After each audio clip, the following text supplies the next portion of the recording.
Traveling to the future has always been fertile ground for the most imaginative dreams and the boldest scientific hypotheses. It is a theme that transcends the boundaries of everyday understanding of time, leading us into uncharted dimensions where the past, present, and future can overlap. In literature, time travel often appears as a mysterious mirror of humanity, reflecting our hopes, fears, and deeply rooted desire for knowledge.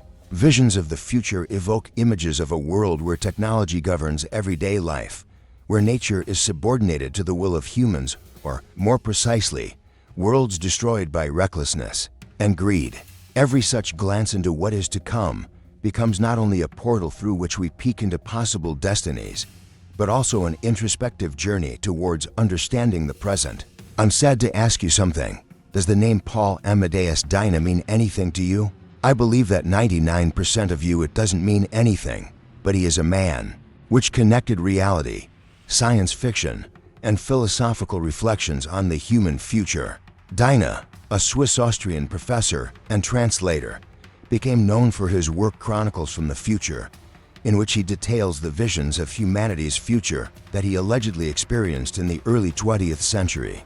His claim is that during that period he lived in the body of a man from the 40th century, revealing dystopian, but also utopian aspects of human destiny. The notes of this man, which were originally intended for his personal diary, became a subject of fascination and debate after they were allegedly published by one of his students many years later. And you who are not, press subscribe and turn on the bell and leave a like on the video as support. Let's go.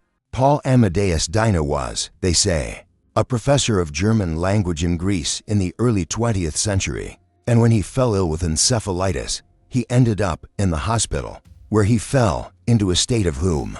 The last thing he remembers is that he was surrounded by medical staff, but due to weakness, he could not establish contact with them and just fell into sleep. When he woke up later, he saw that he was lying in a completely different room from the original one in which he had fallen asleep. Around him were strangely dressed people who were speaking an unknown language. As a linguist, he recognized in the structure of the language they were speaking fragments of Swedish and English. He tried to establish communication. However, he was not successful at least in the beginning. Nevertheless, one of the local doctors recognized that Paul spoke German, so he made an effort to establish some kind of conversation with him. He was actually told that his name is Andreas Nordheim and that he is a respected physicist who has had an accident. The problem was that he didn't know who that Andreas Nordheim was, and when the doctor gave him the mirror, the face he saw in it he simply couldn't recognize. He was visibly disturbed because he was convinced that he was losing his mind. The information that followed did not help to calm him, according to which he was in 3,906 years. Paul had the impression that someone was seriously toying with him. However, just a look through the kind of building he was staying in indicated something completely different. In the surroundings, there were structures he had never seen in his life, as well as flying vehicles hovering in the air.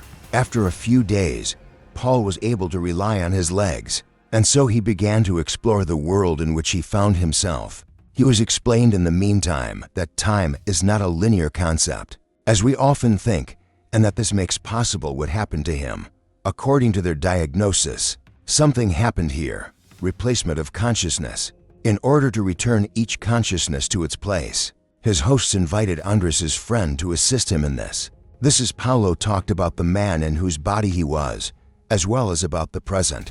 However, he was more interested in the past. Allegedly, while he was in Andres' body, none are known, he did not feel tired, nor did he sleep, and he spent his time in constant learning and reading. Thus, he learned their language. During his stay in another time, he was not allowed access only to the history of the 20th century, so as not to influence events in his own time. And now you will get to know some interesting facts that he allegedly learned. In 2024, people will establish a colony on Mars, 2260. A catastrophe will occur on the red planet and the end of the colony, which will not be restored. Afterwards, in 2309, there will be a nuclear war in which the largest part of Europe will be destroyed, and that war will last for several decades. In 2396, a global government will be established. In 2832, a new economic system, oriented towards the global good, will emerge. The world in 1906 will no longer be in the hands of politicians and businessmen, but will be governed by scientists, philosophers, and humanists. The automation of society will enable people to meet their existential needs, allowing them to live the lives they desire. The human race will evolve. In the meantime, which is why human selfishness will disappear. This evolution will be linked to changes in brain structure that will lead to the evolution of consciousness and further cognitive development. Homo sapiens will receive a new name, Homo occidentalis, Novus, or the new Western man. People will live in a state of happiness and mental peace. Paul, as a young man, was in love with a girl named Anna. However, their parents did not allow this love to be crowned with marriage. These two lovers are decided to forgive in the idyllic setting of their Swiss village, in a place full of blossoming flowers. At one point, she uttered the following sentence: "For today, that's enough, let's go back." Paul then asked her to promise him that they would see each other again. But that didn't really happen, at least not until now. To whom? You are probably wondering where this is suddenly coming from. Well, if we consider that this story is not real, and to be realistic, it borders on sanity. With a clear mind, in the year 1906, he was dating a woman named Silvija and decided to take her to the surroundings of his old village. They spent time talking and walking, and lo and behold, they ended up in the same place where they last saw the dream. At one point, Silvija said, "That's enough for today, let's go back." After that, Paul was sure that it was his long-lost Anna. Upon returning from the outing, he felt for the first time since waking up in another body a headache and fatigue. He soon fell asleep, and the next day he returned something less than 2,000 years back. One possibility is that everything in this story is true, and that Paul had a paranormal experience. However, on the other hand, there is a possibility that he dreamed all of it. There are two options for you, and the third one, which probably won't appeal to you any more than it does to me, is that this person never existed. Two earlier options are not correct. However, judging by everything, this is about an experiment by a prominent Greek named Georgios Papachatzis. He allegedly received notes from none other than Paul Amadeus Dienach, who was his German language teacher. Paulus returned to Switzerland according to his claims because he was suffering from tuberculosis. When he sensed that his end was near, before leaving, he left his notes to Georgios. This is, as I insisted, what I thought would be good for him to help him with his German.